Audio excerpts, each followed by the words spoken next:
Ember decides to go see Twilight, and Starlight's reaction is, We could stay here. Or I could go without you. Stop, don't come back. I'm glad we did that reference because in the next scene, we see her eating the dishes. After the initial meetings, we can pretty much sum up the majority of the episode like this. Yes, the castle. I'll give you a personal tour. I feel like I'm being avoided. No. Is there a dining room in the castle? No! I mean, yeah, but that's castle food. This is my studying chair because the hard back keeps me awake. Actually, I need a minute alone to really come up with great advice. There are admittedly a few funny scenes here and there, like Ember confusing Starlight and Twilight, but the full potential of this episode's humor is just diluted because the writers went with this sitcom style of story. If there was some innovation or the writing being more self-aware to the point of parody, like using canned laughter, then I can get behind it. Not a great fix, mind you, but more originality than this. Well, you say that, but What's happening? look me in the eye and tell me that's not original. That's not original. What? You told me to say it. It doesn't have to be true. Touche. So Spike goes to try and find a friendship problem, even though we in the audience are 10 minutes ahead of the game and can predict the outcome, and comes across the original Odd Couple. Well, I think vanilla strawberry cream is overused. Yes, fighting. I mean, what seems to be the problem? It's funny because irony. Well, I'm certainly learning a lot about friendship. I had no idea it was polite to decorate your walls in your friend's favorite foods. Wait. Bliss and heaven, just gorgeousness and gorgeosity made flesh. Dude? Hello? Red unicorn with a squeaky voice says what? And that's why you should never let cupcake flavors get in the way of your friendship. I guess I never thought of it that way. Well, I've seen divorces happen over less. Here's my problem. There's this renegade group of changelings who still feed off of love.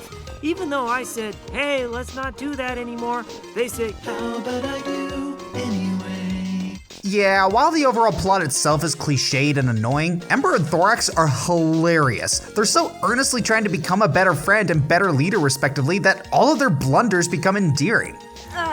You guys are in town too? What are you talking about? You've been with me this whole time. No, I'm Starlight. Right. I'm sorry, but you can't blame me. You both look and act so much alike. What? Well, she wasn't wrong. I think that was a bit racist. Innocuously racist, but still racist. And they said to me they just keep saying the same thing. You know, I think my leadership problem started in childhood. Okay, there was no way that was a part of the script. And then they told me to look at the script, and then I looked at the script, and then I read the lines from the script, and everyone died. Ponies, please, if I may. I think I can help solve this friendship problem. You two should sit together. You both like the same place, you both ordered muffins, you're both ponies. As good an excuse as any for shippers to foam at the mouth. Both got buckets of chicken. You want to do it? Okay. I'm just saying, you're both purple ponies with purple hair. You both have cutie marks with sparkly things. Mine's more of a glimmer. How is that different? Well, clearly you know nothing, madame. Sparkles and glimmers are clearly the same thing. Plebeian. Well, you know, one thing French do is let something go when it's upsetting some pony else. But I'm right.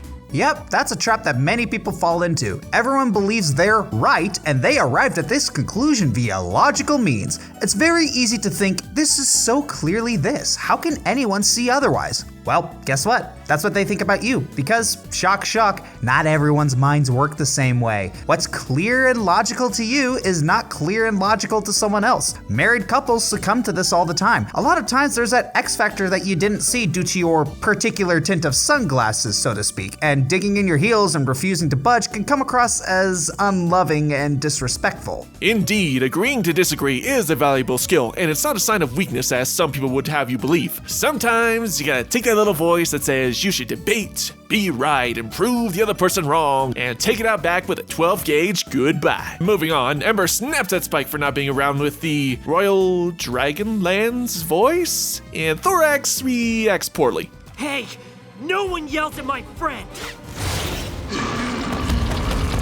Whoa, little quick to the trigger there, Ace. No, seriously, the wimpy pacifist Thorax turns violent when his friend simply gets yelled at? Yikes. My worst fears are happening! You know, there's a sort of delicious irony that comes from self-fulfilling prophecies, and trying to prevent an event, you end up causing the event. But I think we can all agree that worked better and it's about time. Back away, Spike. I'm not gonna let this dragon harm a scale on your back.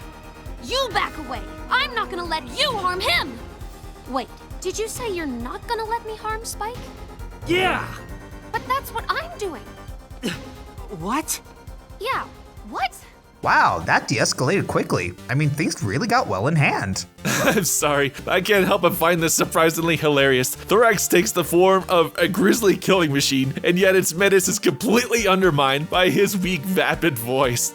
That's pretty funny. You thought he wouldn't like me just because I'm a dragon and I'm bad at friendship? No, of course not. But wait, isn't that why you're here?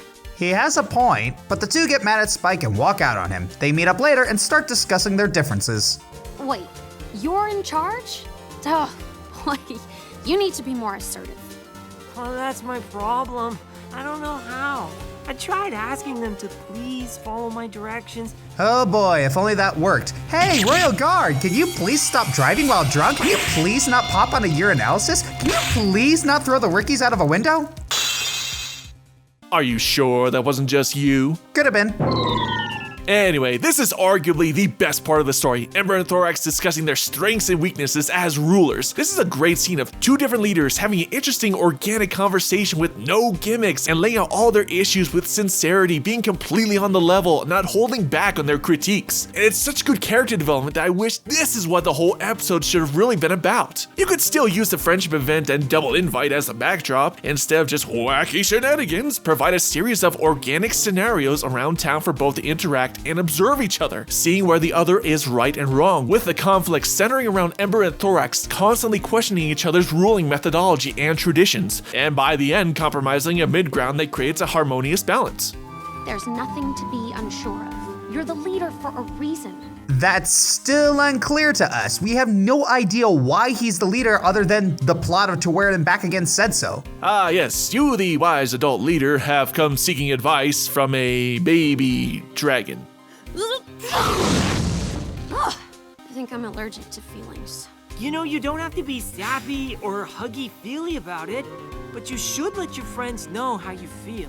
Yeah, you can be sensitive and empathetic without being a wimp about it. I think that's what a lot of people mistake for talking about your feelings. I remember a very helpful staff sergeant of mine who was very skilled at this. So what was that like? I'm so proud of you. You're one of the best soldiers in the whole company. You're like a son to me. The military is weird, but the two get back, confess their feelings to Spike in a very satisfying and hilarious way, and Spike's begin to glow. No way! It's finally happening! I solved the friendship problem! Actually, you created the friendship problem by not trusting your friends. You two enabled him throughout the entire episode, just saying. So in the end, you know how this whole mess could have been avoided? You know what Spike should have done? Nothing! Absolutely nothing! Stupid! You're so stupid! Okay, let's talk about the good first. Ember is easily the standout character here. She's still her tough, proud, violent self, but you can see that she's making an honest attempt to learn, and she does so in a hilarious fashion. Thorax is also surprising a bit, and we also got to see that there were tangible consequences for his non-confrontational and agreeable personality suddenly being thrust into a leadership position. They also work off each other surprisingly well. I remember laughing quite a few times, but yeah, the plot is distractingly cliched. And as usual, Spike is brought low and drags others down with him. Final thoughts, this was a middle-of-the-road episode with a derivative sitcom feel. It also doesn't help that Starlight and Twilight enabled Spike to be dumb. There were some good, funny moments, and the conversation between Thorax and Ember was the most engaging part, but the good stuff was just far and few in between in an okay episode. Not the worst of the season, but definitely low to mid-tier for me. Powers restored to the teleporter. Ready to go back? Yeah, I'll say this experience has been interesting. Though you might want to chill with the aliens a bit. I think you take them too seriously. Alrighty. Later, bro. Ah, it's good to be back. Fresh air, getting back to Ari, the sound of cannons loading, the sun is shining, and wait. Oh, son of a...